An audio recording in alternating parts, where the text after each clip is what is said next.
Ang tunay ko palang magulang ay kapatid ng biyenan kong lalaki. Hindi ko alam kung magiging masaya ba ako sa nalaman ko or hindi. Na feeling ko pinagsinungalingan ako ng lahat. At yung asawa ko ay pinsan ko pala.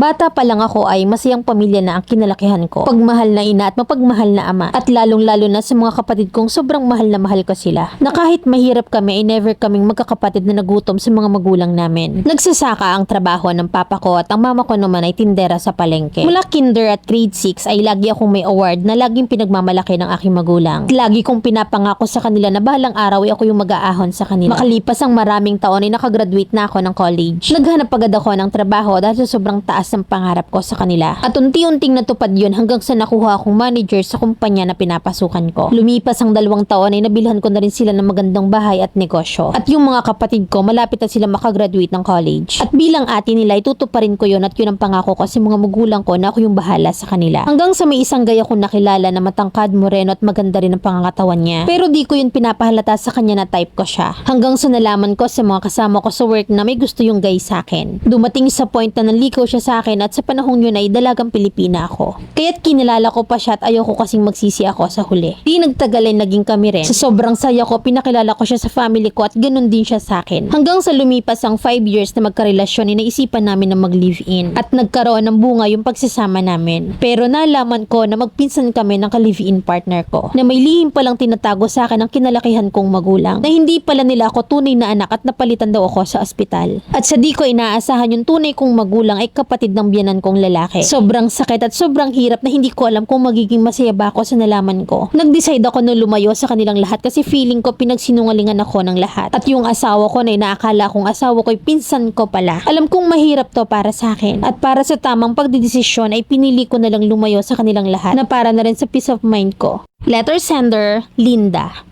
Ang mali lang kasi ay tulit mo nang nalaman na hindi ka anak. Na sa papaanong napalitan ka. Kasi kung napalitan ka, hindi ba nila hinabol yung tunay nilang anak? Kasi ang gulo kinat mo doon. At kung kinalakihang magulang mo lang yung nakakaalam ng totoo, papaano mo naman nasabi na magulang mo yung kapatid ng biyenan mo? May DNA bang naganap both parties? Or documented ba yung pag-adapt sa'yo ng kinalakihan mong magulang? Kasi kung aware naman both side, at saka legal naman kayo both side, sabi mo rin, na as in 5 years din kayong magkarelasyon bago nagkaanak. Mima ang tagal nun, na bakit inintay pa na magkaanak kayo bago magkabulgaran? Kasi if true and legit, first cousin kayo kasi magkapatid ang magulang niya at biological parents mo. So hindi talaga pwede. Tama na lumayo ka kasi mali. Siguro maging lesson learned na lang na maging honest tayo mga parents kung anong history ng mga anak natin or adopted child nyo. Na kahit nagaano nyo pa sila kamahal, kailangan maging transparent tayo. Na kasi maaari talagang mangyari yung ganitong cases Na ang masaklap lang sa part ng kwento may batang nabuo. Mima, take time to heal. Ipag-pray mo yung bigat kasi walang makakatulong sa'yo for now kundi ang sarili mo. May anak ka kaya mas tatagan mo.